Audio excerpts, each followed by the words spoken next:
que o Lula é o caloteiro da esperança, e é. Porque ele não só não permitiu que as famílias dos programas sociais, que a maioria são chefiados por mulheres, elas crescessem economicamente, como afundou a classe média na pobreza. O Lula, mais uma vez, ele promete e ele gasta muito e gasta mal, né? E eles gastam descontroladamente para se sustentar e se perpetuar no poder. Então, o problema não é o cara do Maranhão que é vulnerável. Ele está votando por sobrevivência. O problema é o PT, que depois de 18 anos se orgulha de mais gente estar pobre. Para quê? Para continuar votando neles. Então não adianta o Lula querer roubar o Pix. Vai roubar tudo, né? O filho dele tá roubando agora, mas o Pix ele não vai roubar. Se você já tá com o gasto todo carimbado, talvez se o Haddad não tivesse trabalhado nesses últimos 4 anos, o Brasil ia estar melhor do que tá, porque ele só elevou, criou novos impostos. Foram mais de 20 impostos elevados ou criados para tentar pagar a conta da estrutura nababesca que eles formaram. Meus amigos, a Daniela Marques foi ali na Jovem Pan e num debate histórico, ela deu uma aula de economia e mostrou aquilo que realmente esse desgoverno Lula está provocando nesse país e por que o Brasil não anda. Pessoal, eu separei aqui alguns trechos, pequenos trechos desse debate, os melhores momentos para você ver e conferir. Algumas pessoas estão comparando a Daniela Marques com o ex-ministro de Jair Bolsonaro, o Paulo Guedes. Ela deu uma aula ali nos jornalistas da Jovem Pan e realmente ela pode sim ser a ministra da Fazenda do próximo presidente Flávio Bolsonaro. Confira aí um pequeno trecho dessa entrevista aí e a aula que ela deu para os jornalistas. Se inscreva aqui no canal para você ver outras matérias como essa. Não deixe de se inscrever aqui, é gratuito. Vamos agora para esse vídeo que está sensacional. Olha o que ela falou do Lula e do Haddad. Pessoal, essa mulher é muito inteligente. Vale a pena você conferir. Se você pegar o final do governo Bolsonaro e falem o que quiser, foi o primeiro governo que entregou com menos gasto do que entrou. Foi o primeiro governo que reduziu a estrutura da máquina e cortou cabo. Foi o primeiro governo que entregou com a dívida PIB menor do que entrou. O PT faz um discurso de divisão tosco para perpetuar as pessoas na pobreza enquanto se perpetua no poder. Isso a troco de uma gastança descontrolada que endivida as famílias, que não resolve os problemas e que, principalmente no caso da segurança pública, é uma política leniente com o bandido. Então, quando eles defendem que o cara pode roubar um celular para tomar uma cervejinha, quando ele defende o direito humano de um estuprador, ele está defendendo a mulher ou o bandido? E eu gostei muito quando o Flávio ontem disse, no lançamento da campanha, que o Lula é o caloteiro da esperança, e é.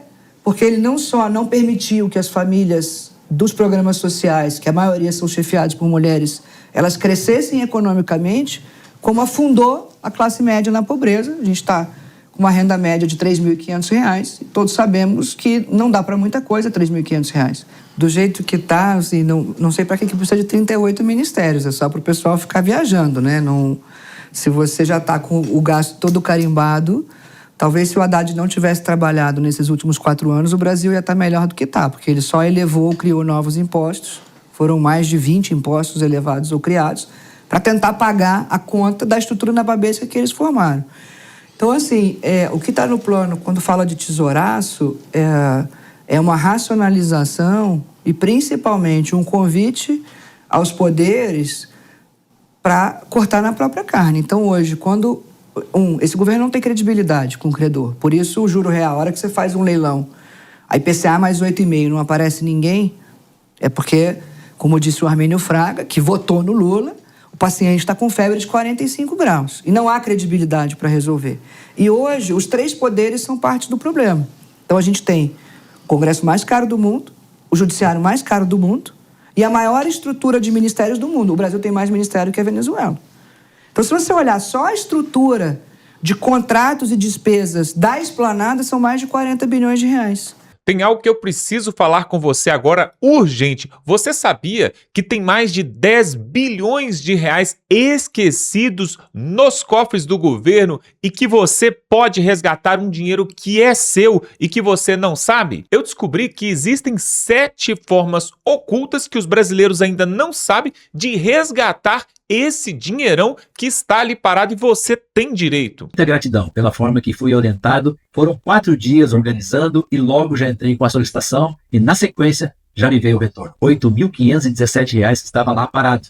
E era meu. Tem gente que nem sabia e quase perdeu o prazo, e você também pode resgatar o que é seu. É claro que você não vai deixar esse dinheiro para o governo, que tanto rouba do povo brasileiro, não é mesmo? Então, para você saber como resgatar esse seu dinheiro que você tem direito, eu deixei um link aqui no primeiro comentário, tá fixado no primeiro comentário, e também o QR Code que está aqui na tela. Se você está assistindo da TV, pode escanear esse QR Code com o seu celular e veja agora o que você tem direito. Pessoal, não perca tempo antes que o governo feche mais essa porta e tire do povo brasileiro aquilo que ele tem por direito. Então, o problema não é o cara do Maranhão que é vulnerável.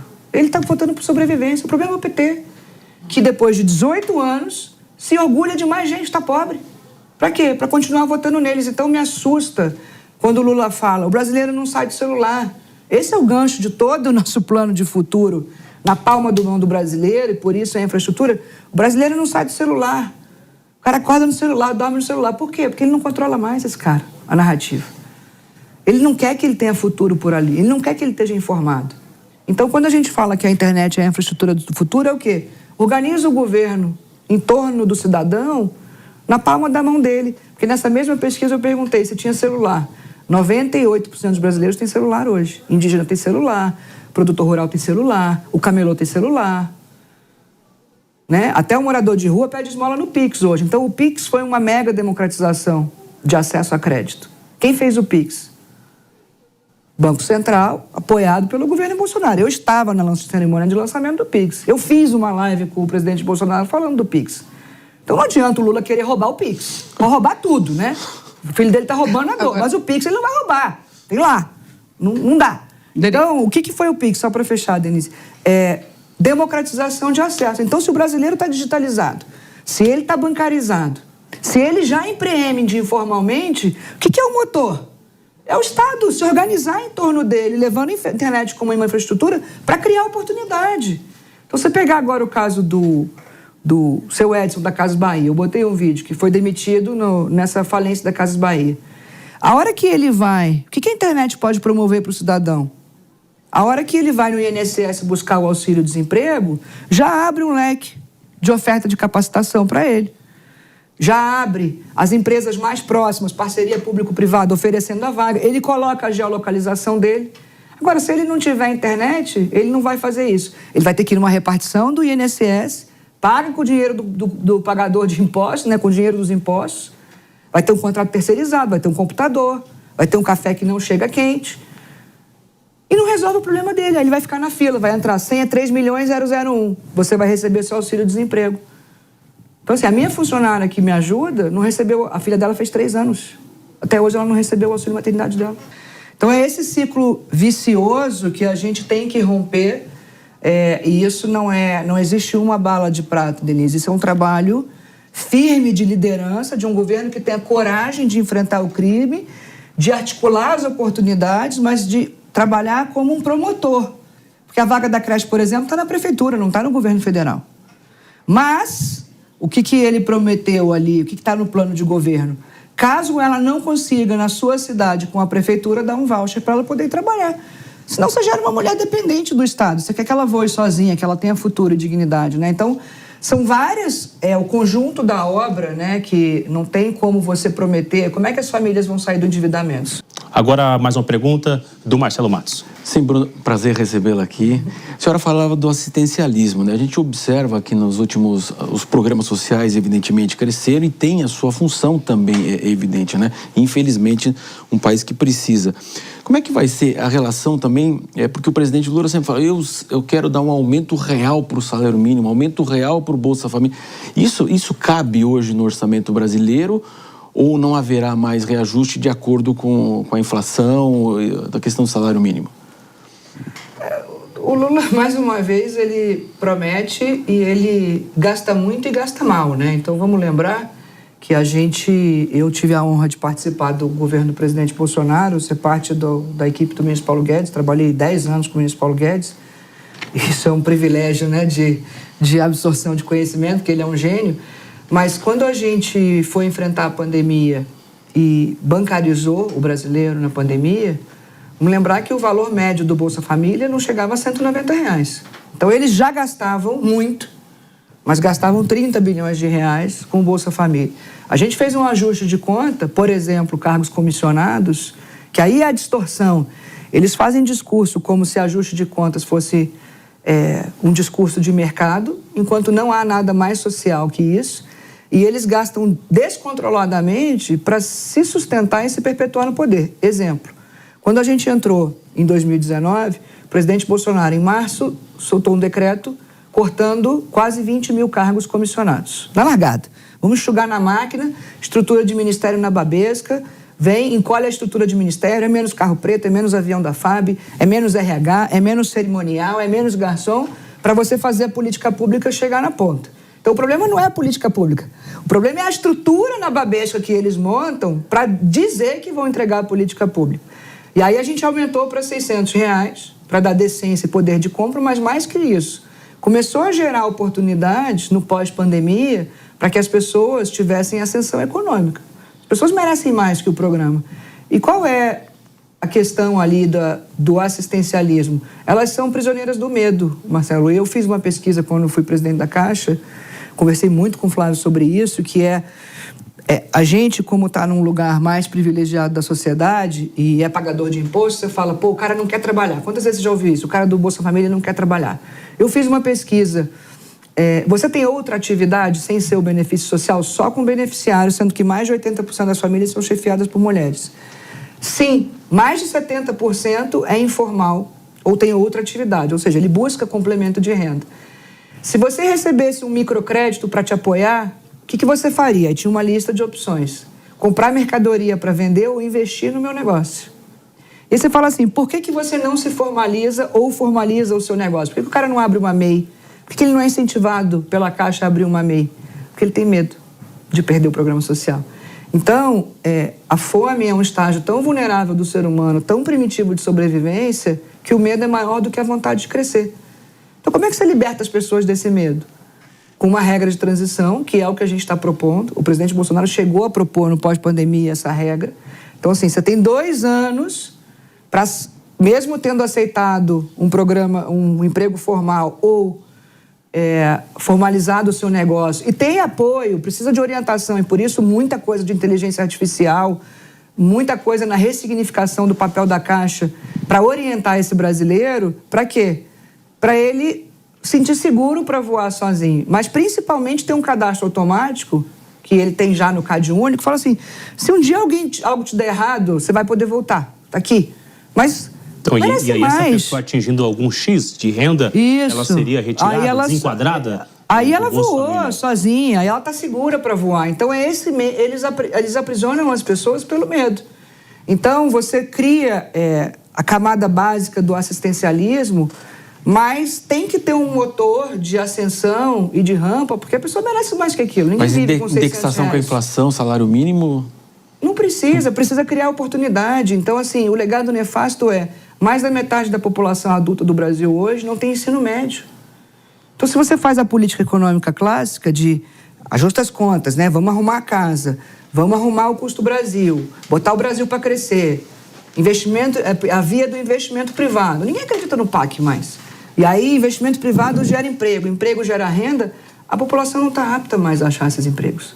Então, ali no programa tem o Fazer o Brasileiro Crescer Junto, que é capacitação para adulto, concluir ensino médio, você ajudar a abrir o negócio. Vai ter o programa Minha Primeira Empresa, porque a maior ferramenta de transformação social é o empreendedorismo. Então, não é aprisionando as pessoas no assistencialismo que você vai se resolver. Vira um bolsa-voto. Vira um bolsa-voto. De gente muito vulnerável. Hoje eu botei um simulador lá, se replicasse, minha mãe é professora do Estado, se replicasse para você, outro funcionário, os penduricalhos e privilégios das carreiras. Eu botei lá, você bota lá o seu salário, foi o Estadão que criou isso, o seu salário, tempo de serviço e você tem filhos. Aí eu botei a minha mãe professora, 10 anos de profissão, quando ela tinha 3 filhos e eu era pequena. O salário dela, que é R$3.200, sabe quanto seria? Não. 12.100, mais ou menos. O resto é penduricalho e privilégio. Então, hoje, tem uma conta que Brasília se desconectou do Brasil. Então, não há moral para mexer nos gastos obrigatórios e, principalmente, dá para você absolutamente preservar os programas de assistência, porque se você gasta R$1 trilhão de juros, se você gasta 150 bi na própria esplanada, se você gasta 20 de privilégio, se você gasta 450 na máquina do pessoal. O problema são os 300 bilhões dos programas sociais? Não são. Esse aumento Então, de ministério, Dani, a gente vê que é por conta de algumas alianças que Lula fez para conseguir vencer a eleição. Então, quando você faz alianças, automaticamente não tem almoço de graça. Essa turma tinha que receber um espaço no ministério. Flávio não conseguiu tantas alianças, pelo menos no primeiro turno. Se conseguir vencer uma eleição assim, é um símbolo de que consegue governar com uma esplanada enxuta? Ou vai ter que, algum momento, vai ter que abrir espaço para o Centrão ocupar a esplanada? Eu acho que a população já, quando você vê que o presidente da Câmara e do Senado não tem 5% de aprovação da população e mais de 2/3 acha que o Congresso governa mais para si do que para servir ao coletivo, a gente tem um problema de credibilidade institucional e que vai ter que ser resgatado. E não há outra via que não a do diálogo e da política. Por isso eu tenho falado do criar um Conselho Superior da República, aonde participa o presidente da República, o presidente do Supremo Tribunal Federal, o presidente do Congresso. Já existe uma instituição fiscal independente do Senado para trazer uma liturgia e a gente olhar o que está acontecendo com transparência para a população.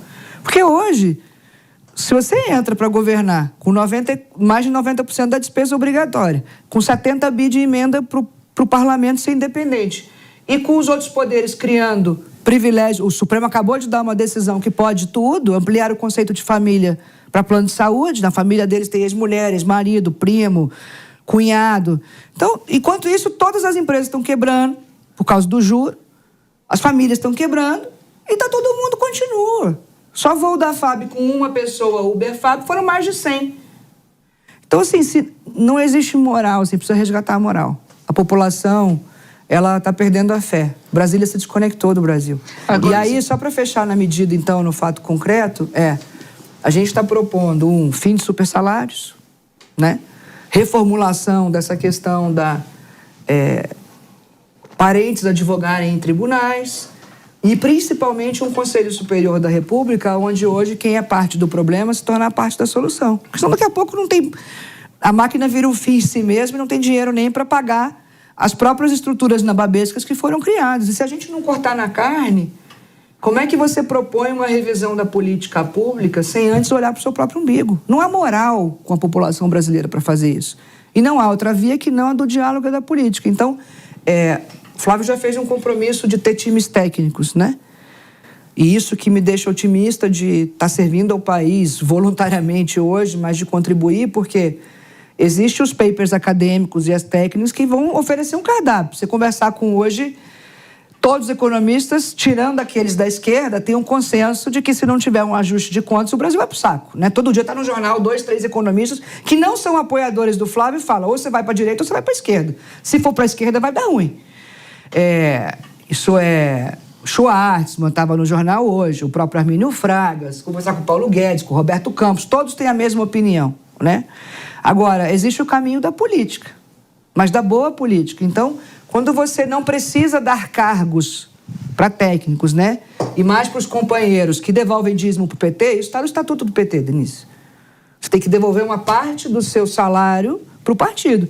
Então, você povoa com gente para perpetuar sua própria estrutura. E quem é que vai pensar em fazer o ajuste? Quem é que vai colocar o Brasil na era da inteligência artificial?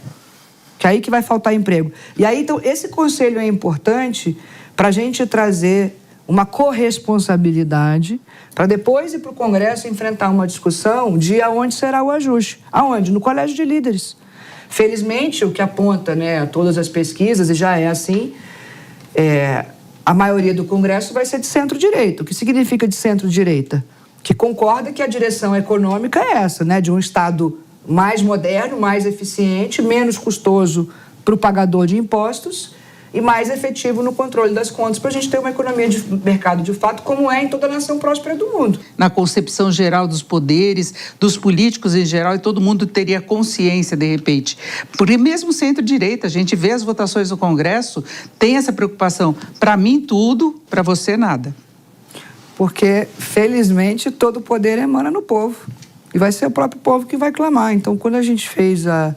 Então, quando você cria um Conselho Superior da República e traz transparência nisso que eu estou falando, porque eu estou com um grupo enorme, Denise. Só estatais dependentes. Então, quando você olha o buraco do Correio de 8 bi, por que o Correio deu 15 bi de lucro no governo do Bolsonaro e agora dá 8 bi de buraco? Qual é a explicação? Mas também não foi privatizado, era intenção, né? A gente aprovou na Câmara, parou no Senado. Agora, nem privatizável é, porque tem 9 bi de dívida, se eu te entregar por R$1, você leva 9 de dívida. Igual o Correio, era onde eu ia chegar. Tem mais de 20 estatais dependentes que empregam mais de 30 mil pessoas. Quem? Essas que estão dando dízimo pro PT. E só de folha custa quase 10 bilhões de reais. Então, se a gente não jogar luz nesse debate e botar todo mundo na mesa e falar assim, chega, porque estamos entrando em dominância fiscal, vai arrastar. Foram 6 mil empresas quebradas no primeiro semestre. Na pandemia não quebraram nem 2 mil, que fechou tudo. Então você fala assim, se não botar a luz, acender a luz, e todo mundo sentar com a Jovem Pan em cima, a imprensa em cima. Então, o Brasil, felizmente, ainda é uma sociedade aberta. Ainda temos liberdade de expressão. Porque a gente botou a tesouraço na censura também, porque lá... Por que eles querem regular as redes sociais? Para ninguém ver o buraco do Correio mais. Para ninguém ver que está cheio de companheiro lá, roubando. Para ninguém ver que o filho do Lulinha ganha mesada de aposentado. E esse remédio, essa dose de remédio, em quanto tempo para fazer Então, efeito? a dose é... Então, por isso que a primeira... Essa medida de governança ela é necessária, porque não há outra via que não a do diálogo. E o deputado e o senador, eles vão ter que responder para o eleitor dele, que está clamando por mudança. Mas mudaria a regra fiscal? A Sim, política? O arcabouço de hoje é um calabouço. E também isso não demora muito? Não, a ideia é assim, a gente está construindo um cardápio, tá? Eu tenho falado isso, e eu discordo de você, eu acho que agora tem bem mais governabilidade terá do que o Bolsonaro teve, porque o partido era muito pequenininho, e ele entrou realmente muito sozinho, vamos dizer assim, né? Quando a gente chegou lá não tinha base. Agora, o próprio PL já vai fazer uma bancada de pelo menos 100 deputados. Senadores. Então, apesar dos líderes, né, dos caciques do Centrão não terem apoiado, os quadros técnicos estão todos com o Flávio. A Tereza está com o Flávio, a Simone Marqueto, que é do PP, está com o Flávio, o Tarcísio está com o Flávio, o Ricardo Nunes, que é do MDB, está com o Flávio, a Dani, que é do Republicanos, está com o Flávio, a Damares está com o Flávio. Então, você tem os quadros ali que se elegeram, né, do próprio bolsonarismo, que eles... por isso precisa da liberdade de você mostrar, devem satisfação ao eleitor deles. Então... uma população que tem que ter muita consciência para votar agora 2 senadores. E aí, quando você constrói a necessidade do ajuste, porque a gente só não emburacou ainda porque tem chance do Lula perder a eleição, tá? Senão, tecnicamente, a gente já estaria em dominância fiscal. Já estaria. Porque esse governo não tem credibilidade para controlar a trajetória de 10 trilhões de reais de dívida. E por que a senhora... E aí, só para fechar, então, a gente vai ter mais base. O Rogério Marinho, que é o coordenador da campanha política, é um craque, tem um legado, né, de construção de grandes reformas no Brasil, a trabalhista, que custou uma eleição dele, a Previdência, trabalhamos juntos, eu e ele, foi um grande aprendizado político para mim. O marco do saneamento depois, que foi totalmente transformacional, né, está traindo bilhões de reais em investimentos. E agora, então, existe uma expectativa de que haja uma construção melhor. E vai ter que ser na via do convencimento, porque na via do troca-troca não funciona, porque o Lula pagou 70 bi de emenda e não tem governabilidade, porque pensa errado, simples assim. Então não adianta você comprar governabilidade com ministérios, cargos e emendas se você não tem o projeto que a população tem adesão. E hoje a população, ela não... ela pensa totalmente oposto do que é o programa de governo da esquerda. Agora, a senhora, né, por que a senhora não avançou se tornar vice do Flávio? Porque na eleição passada, a grande culpa foi o Braga Neto, de repente, ali não agregou O presidente Bolsonaro tinha uma questão envolvendo as mulheres. No debate lá, ele brigou com a jornalista. Era o primeiro debate entre ele e o Lula, todo mundo assistindo, e de repente ele reafirma uma questão de um preconceito, uma briga, que não gosta de mulher. Tem aliado que fala que mulher não sabe votar. E por que não avançou a senhora? A senhora quis ficar na parte técnica, não quis ser política? Eu acho que também, assim, existe um oportunismo nessas falas, tá, Marcelo? Assim, eu sou mulher e, de novo, a mulher num debate sabe se defender. Na força bruta ela perdeu. Então eu mentoro mulheres e tal, porque tem um gatilho que é de medo, né? Eu cheguei aonde eu cheguei porque soube enfrentar as barreiras. Quem quer ir para o mercado financeiro, quem quer ir para a política, assim como no jornalismo, você tem barreira, né? Sua vida não foi fácil. Agora,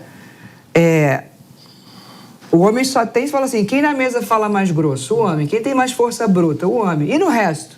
No resto, esse discurso, me ofendeu, falar que o Frei Gilson é misógino, assim, isso é tosco, assim, isso não... A mulher é um bicho forte, a mulher pare um filho, é uma força da natureza. Então, assim, usam de forma muito oportuna, quando o cara faz um diagnóstico, de que fala assim, a mulher vota mais à esquerda do que à direita, isso é um fato numérico. Então você acha que votar à esquerda é votar mal? Eu também acho a mesma coisa, mas não... É sobre... Aí você tira tudo de contexto e vai. Então, assim, eu acho que o que as mulheres buscam, e o presidente Bolsonaro perguntava para mim, o que as mulheres querem? Liberdade. Ponto. Eu fiz a mesma pesquisa na Caixa, dentro do Caixa para Elas, com as beneficiárias, e era um cardápio. Qual é o sonho da mulher? Ser dona do meu negócio, ser dona do meu nariz. A senhora só não respondeu a parte Aí a de ser vice, vou chegar. Perfeito. Aí eu cheguei. Se não fui na vice. Eu me alistei em janeiro para o Flávio, porque o projeto tem princípios e valores que eu acredito, numa responsabilidade para o país que eu quero para meus filhos. Eu tenho um filho de 1 ano e meio, fui aos 45 anos. E quando você fica pensando, ou você conserta o Brasil, ou você vai embora. Quando você tem esse pensamento, você fala, meu filho não vai ser nem brasileiro, ele não vai ter nem a cultura que é a melhor do mundo, não. Eu vou me dispor a consertar, felizmente. E eles falam isso, rotulam, é privilegiada, nasceu. Não. Minha avó pariu 9 filhos na roça. A minha mãe estudou em escola pública, fez concurso para professora, depois pagou a faculdade dela. E a gente já entrou porque eles cresceram numa época em que você estudava, trabalhava e crescia. Agora o PT aprisionou todo mundo. Graças a Deus, minha mãe cresceu, né, e ficou adulta antes do PT entrar. E aí eu me dispus, eu falei assim, eu quero contribuir com o plano, eu quero contribuir com o projeto, eu quero contribuir com a campanha, no meu sacrifício pessoal, não remunerado. E a função era ele que definia, e ele verbalizou que queria que fosse eu, que é uma honra para mim, e o partido não deixou. Então, quando você fala que o presidente do partido, Marcos Pereira, foi à Convenção de São Paulo, e ele falou, o Republicanos está com Flávio Bolsonaro, Tarcísio está com Flávio Bolsonaro, que é o governador do maior estado de São Paulo, em São Paulo, e por que não está no Brasil? E está sendo exposto pelos próprios jornalistas, que felizmente alguns estão sofrendo busca e apreensão. Então isso é absurdo. Tem que ter espírito de corpo. Mas está ficando explícito o que está acontecendo. Eu estou lendo pelo jornal, não é minha pauta e nem eu sou porta-voz disso. Agora, se você pegar o estatuto do Partido Republicanos, tem privatização, tem liberdade econômica, tem eficiência de Estado. Então, na hora que você levar o projeto, você vai ter que respeitar o estatuto do seu partido. Quem vota no Partido Republicanos, quem vota no PL, quem vota no PP, está lá no estatuto. São partidos de centro-direita. E não tem, em termos de política econômica, nenhuma nação próspera do mundo. Olha o plano do PT, Denise. Olha o plano do PT. Tem o PAC de novo, tem o Estado. Ignora que existe um buraco nas contas. Ignora. Não temos um problema. Aí o Gabriel foi fazer uma reunião na Faria Lima e disse o quê? O problema são os mercados, controla os mercados. A gente vai virar várzea. Vai arrastar todo mundo pro buraco deles. Então, chegou na hora do colapso, porque isso não é, de novo, do Lula 3. Isso vem lá de trás. Isso é o legado nefasto de 18 anos, só que agora com carga tributária de quase 40. O maior juro real do mundo, a maior carga tributária do mundo. E o Brasil está entre os 5 últimos países no ranking de competitividade e produtividade. Acabou. Chegamos no final. Voltando na taxa de juros, qual que seria o seu planejamento? Quanto que nós teríamos que cortar de gasto? Qual que seria a velocidade disso? E qual que seria uma taxa de juros saudável ou esperada no final do primeiro ano? Olha que conta curiosa. Se você pegar o final do governo Bolsonaro e falem o que quiser, foi o primeiro governo que entregou com menos gasto do que entrou. Foi o primeiro governo que reduziu a estrutura da máquina e cortou cabo. Foi o primeiro governo que entregou com a dívida PIB menor do que entrou. Isso porque enfrentou a pandemia, só teve gasto temporário na pandemia, não deixou que houvesse oportunismo político para condenar as outras gerações. Se você pega a projeção do Focus, né, são os agentes de mercado, para a Selic em outubro de 23, era 7,75 ou 25, se não me engano. O PT está entregando quanto agora? 14. Então, se você pegar isso, cada um tem quase 10 trilhões de reais de dívida, vamos fazer conta de padeiro junto. Cada ponto são 100 bilhões de reais de despesa com juros. O que significa que, por ano, esse governo do Lula, pela falta de credibilidade e pela gastança, custou 500 bilhões de reais a mais em juros. Mas só a troca de governo... Já é um pedaço. Então, o Flávio já fez um compromisso de... O orçamento de 2027 é uma peça de ficção.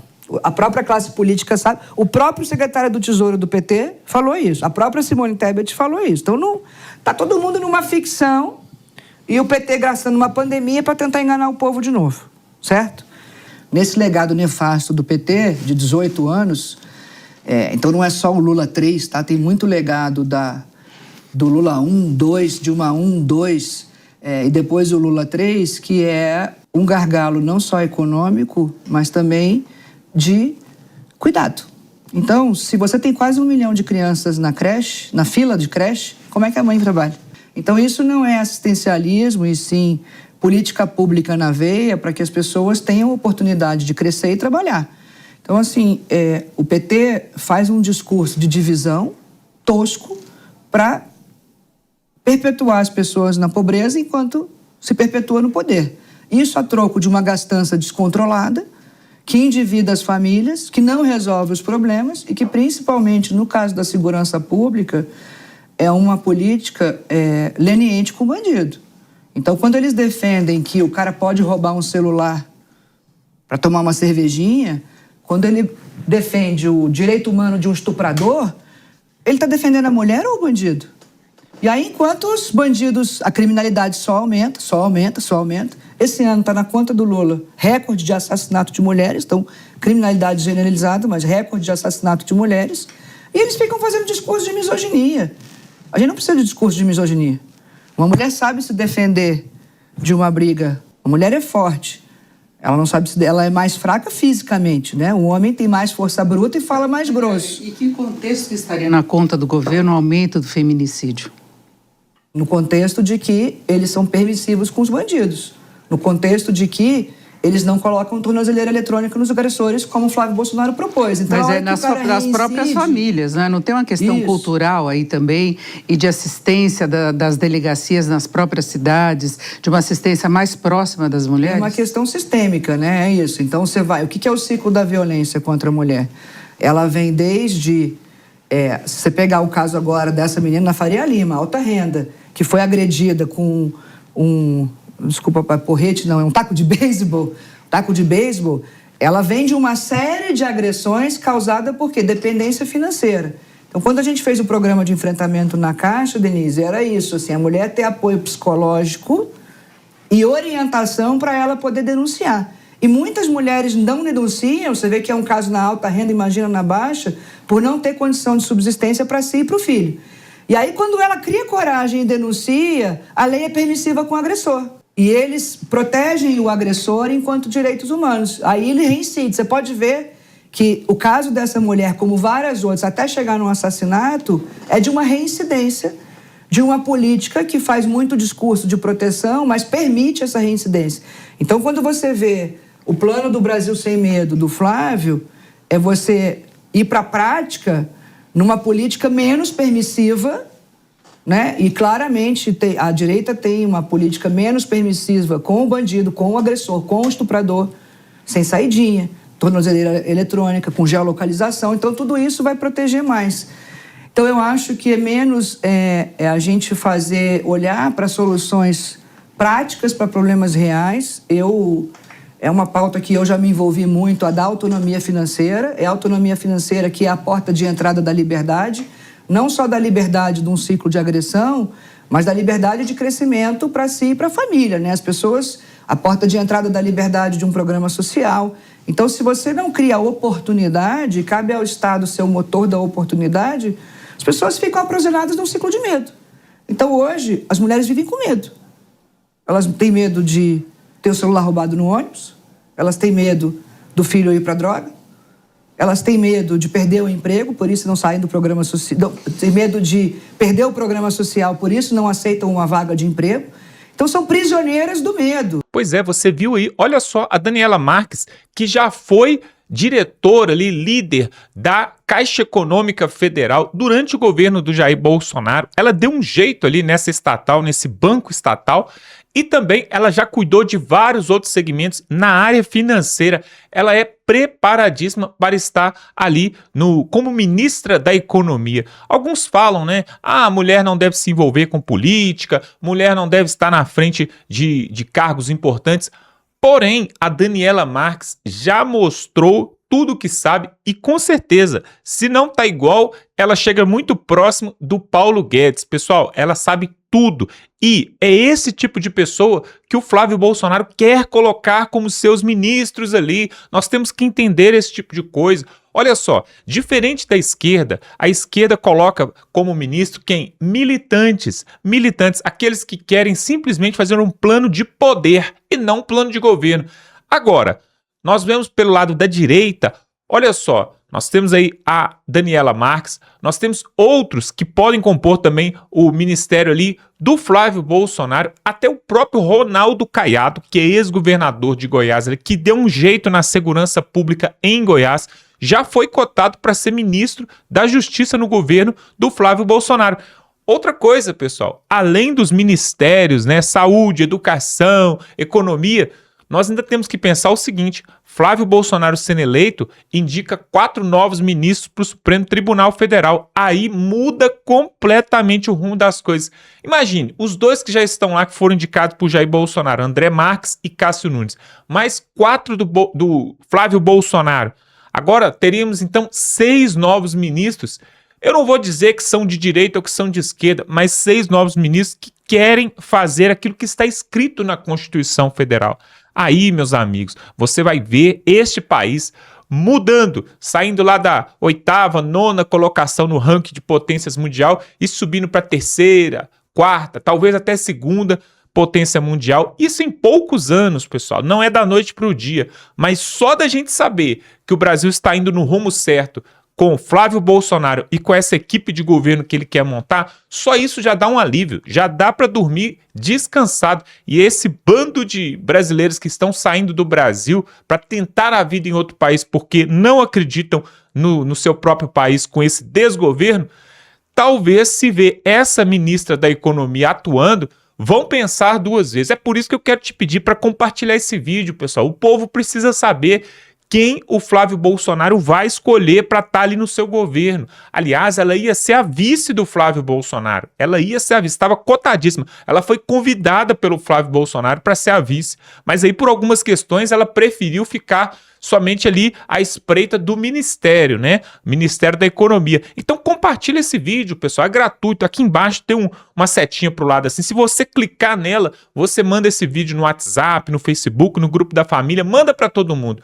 Porque as pessoas precisam saber. Olha a diferença do que essa mulher falou para aquilo que o Haddad, por exemplo, proporcionou para o povo brasileiro. O Haddad fez mais de 20 novos impostos aí. Aliás, tem impostos que ainda não começaram a vigorar, que foi o Haddad e o Lula que planejaram, né, uma surpresinha para o povo brasileiro, e eles jogaram para o dia 1º de janeiro. Pois é. E aí o Flávio Bolsonaro já falou que, sendo eleito, ele vai revogar vários impostos, várias taxas e vários decretos do Lula, né? Então, a partir do dia 1º de janeiro, tem 4 novos impostos que devem começar a vigorar no lombo do trabalhador e do empresário também. Vai cair na conta do empresário. Isso tudo é horrível para o povo brasileiro. Então, pessoal, se inscreva aqui nesse canal para a gente continuar trazendo esse tipo de matéria para você.